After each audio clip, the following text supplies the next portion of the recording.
Республика отметила День шахтера в этом году. Для всего региона праздник особенный. 100 лет назад. Как раз в год, когда Коми получила государственность, была организована Северная научно-промысловая экспедиция во главе с Александром Черновым.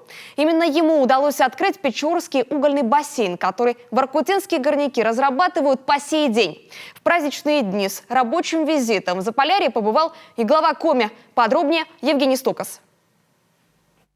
100 лет прошло с момента открытия Печорского угольного бассейна. 90 с того дня, когда первый коксующийся уголь подняли из скважины К1.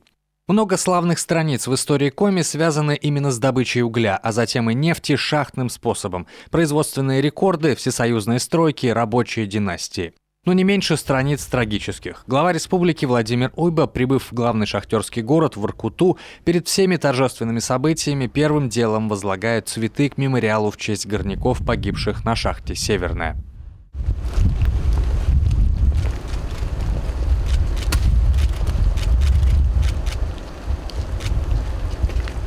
В те роковые дни шахта «Северная» забрала 31 шахтера и 5 горноспасателей. Члены делегации почтили память всех погибших горняков.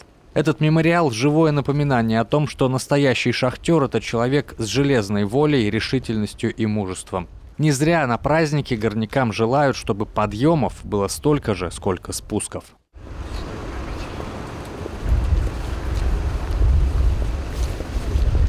В Доме культуры шахтеров, приветствуя горняков, Владимир Уйба отмечает, угольная промышленность Инты и Воркуты имеет колоссальное значение для республики, но не меньшее и в целом для нашей страны.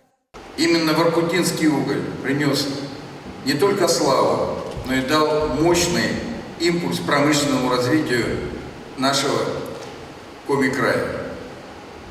В годы Великой Отечественной войны воркутинский и интинский уголь согревали блокадный Ленинград и стали главным топливом севера страны.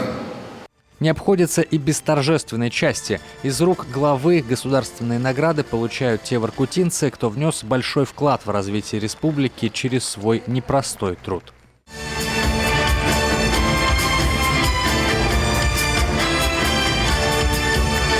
Поколения горняков связали свою жизнь с этой трудной и опасной профессией, связали свою судьбу с заполярной Воркутой. Те, кто работает в шахтах и каждый день спускается вниз в темноту, это образцы смелости, ответственности и силы. Для нас День шахтера только один раз в году, для семей горняков он каждый день. Евгений Стокос, Юрган, Воркута.